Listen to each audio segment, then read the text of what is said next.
In this example we have a plane triangular lamina formed by the line y equals x, the positive x-axis, and the line x equals 2.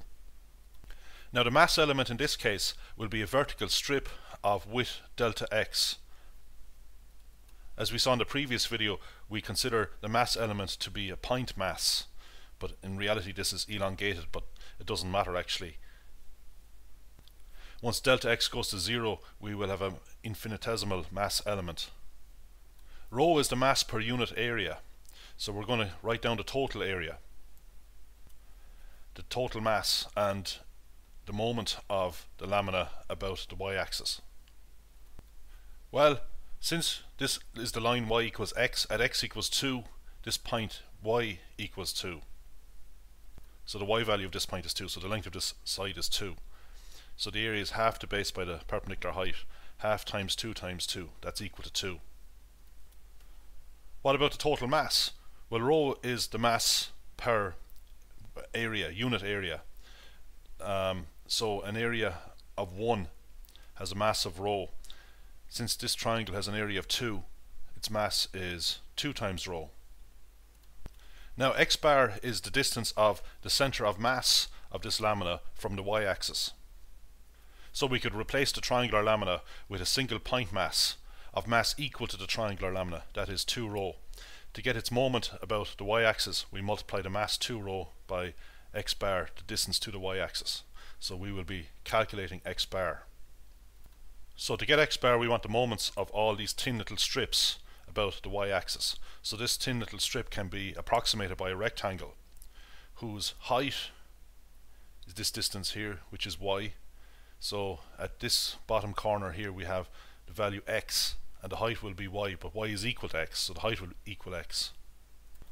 So since this is approximately a rectangle, and the approximation gets better as delta x approaches 0, so imagine now we're keeping this point x fixed, but we're moving this point to the left, so delta x is going towards 0.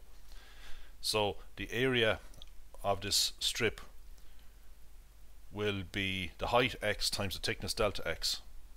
So the height is x, well y is equal to x, we could just write x here for y, and the area is approximately x delta x. Now the mass of that area is got by multiplying the area by the mass per unit area. The mass per unit area of the lamina is rho, so we multiply the area of the strip, y delta x or x delta x, by rho. Next we are going to write down the moment about the y-axis of this strip. Well, its mass is y delta x or x delta x times rho, and then we multiply the mass element by the perpendicular distance of it to the y-axis, which is x. So here's the picture. So the mass of the element, as we've seen, is the area of the element times rho, x or y delta x times rho, well x is equal to y, and we multiply that by x, the perpendicular distance to the y-axis. So this simplifies to rho x squared delta x. So that's one such element, and we want to consider all elements from x equals 0 to x equals 2. So we have this sum here, we want to sum all those moments from 0 to 2. We are letting the thickness of each strip be delta x, it's the same for each strip. So this is an approximation for the moment of the lamina about the y-axis. To make this approximation exact, we let the thickness of each strip go to 0, because then each strip becomes a rectangle. So it is correct to use this here for the area of the rectangle, x times delta x, height times width, when delta x becomes 0. So we take the limit as delta x goes to 0 of this thing, and we know that that's the integral from 0 to 2 rho x squared dx. We replace delta x with dx. So if we do this integral, we will get the sum of the moments of all the strips about the y-axis. But the sum of the moments of all the strips about the y-axis is the moment of the mass at the center of mass about the y-axis. So this thing is equal to the total mass of the lamina, which is 2 rho, as we saw earlier. That's just area times mass per unit area. The area is 2, the total, and we multiply that by x bar, That's the distance of the center of mass of the lamina from the y-axis. So this is the approach that we're taking here, but of course we could just write down the formula for x bar. Here it is. We just get the sum of the moments of all the strips about the y-axis and divide by the total mass, big M, and big M is just 2 rho. So we saw a formula similar to this before when we were dealing with a finite number of mass elements. We saw that sigma mi xi on top, and underneath we have sigma mi. So anyway, if we solve this equation, the rows cancel out, so x bar is not dependent on the mass per unit area. We get x bar equals 4/3. So 4/3 is 1 1/3, so that's roughly about here. Well, the x value of this point is 4/3. Now we have to get the y value, y bar. Now we can get y bar in two ways. One way involves using vertical strips. The other way involves using horizontal strips. So we'll start with vertical strips.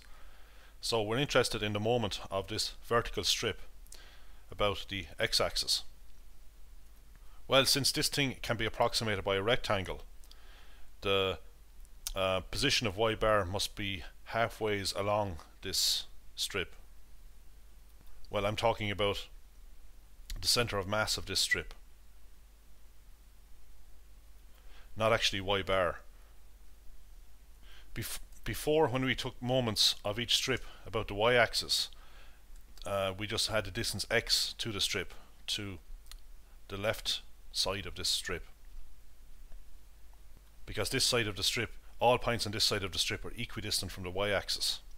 But when we take the moment of this strip about the x-axis, we see that points are of different varying distances from the x-axis. So we want to treat this strip as a point mass. So we locate all the mass at the center of the strip. That is a distance of y/2 from the x-axis. So the length of the strip is y. Well, y is actually equal to x. It will be x. We'll call it x later. But for now we'll call it y. So halfways is y/2. That's a good approximation. Delta x is very small. Eventually we will take limits, so the approximation will become exact. So how do we get the moment of this strip about the x-axis? Well, just like before, we have to get the mass of this strip. To get the mass of the strip, we need the area of the strip. Well, the area of the strip is just got by multiplying the sides together. We approximate it by a rectangle, so it's y times delta x. And we multiply y delta x by the mass per unit area, which is rho. That'll give us the mass of this strip. So we assume that mass is concentrated at the center of the strip, and then we multiply that mass by the distance of the center of the strip to the x-axis, which is y/2. So we're multiplying the mass by the distance to get the moment. Next we have to get the sum of the moments of all such strips from x equals 0 to 2. So we have to take this summation. Then we take the limit as delta x tends towards 0 of this summation, and our sum becomes an integral. Delta x becomes dx, and since y is equal to x for this line here, for points on this line, we replace y in this integral with x. So we just perform this integral as straightforward. So the sum of the moments of all the vertical strips about the x-axis is 4/3. That must equal the total mass of the triangular lamina, which is 2 times the distance of the center of mass of the lamina to the x-axis, which is y bar. Or we could have written y bar equals the sum of all the moments of the strips about the x-axis divided by the total mass, which is 2 Same thing. So the coordinates of the center of mass are 4/3, 2/3. So we have to go out 4/3 and up 2/3. So as I said, it's about here. Now let's repeat the calculation we just did. We are going to get y bar, but this time using horizontal strips. We should end up with the same answer, of course, of 2/3. Since the strips are horizontal, the thickness of each strip is delta y. Now we need to get the area of each of these strips, so we need the length of the strip. Well, the distance from the y-axis to this point here is x, and the distance of the y-axis all the way to the vertical line is 2. So the length of the strip is the total distance 2 minus x. So this is approximately rectangular. Its area is 2 minus x times delta rho. This is the expression for its area. To get its mass, we multiply its area by the mass per unit area rho. To get its moment about the x-axis, we multiply the mass by the distance of the strip to the x-axis, and that distance is y. It's just a y coordinate of this point here. So we're taking the distance of the lower line of the strip to the x-axis. You might worry about the upper line, but again, we let delta y go to 0, so both the upper line and lower line of the strip will coincide. So the height of the strip, we can say, is y, and of course we know that y is equal to x. So this y will be replaced with x. Well, we could plug x in now, actually, doesn't matter. So again, an approximation for the moment of all those strips about the x-axis is given by summing this expression here from, now this time from y equals 0 to y equals 2.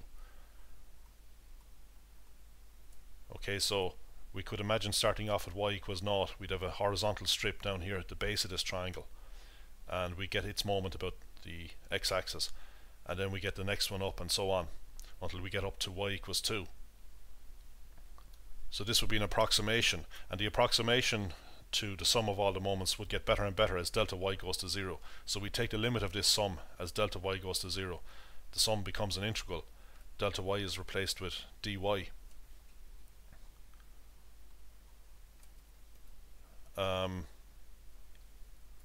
Actually here, rather than replacing y with x, we're integrating with respect to y. So the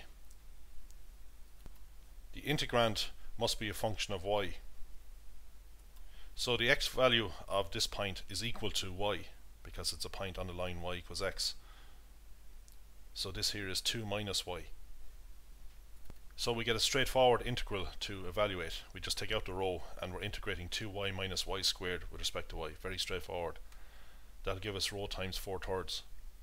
So finally we get y bar by equating the total mass times y bar equal to the sum of the moments of all the horizontal strips about the x-axis.